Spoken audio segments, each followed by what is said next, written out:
Nel tutorial di oggi ti mostro 6 modi per riutilizzare in modo creativo i sacchetti dei Nutella Biscuits. Specifico che questo tutorial non è sponsorizzato.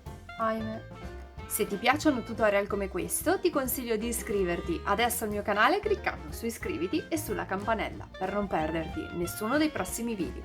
Ora passiamo al tutorial. Continua a guardare.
Se ti piacciono tutorial come questo, ti ricordo che puoi iscriverti adesso al mio canale cliccando su iscriviti e sulla campanella per non perderti nessuno dei prossimi video. Tu avevi mai pensato di riutilizzare i sacchetti dei Nutella Biscuits?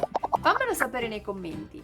Puoi anche mandarmi le foto delle tue creazioni tramite Instagram o Facebook. E se questo video ti è piaciuto potresti lasciarmi il tuo like e condividerlo sui social. Io ti ringrazio fin da ora. Noi ci vediamo alla prossima!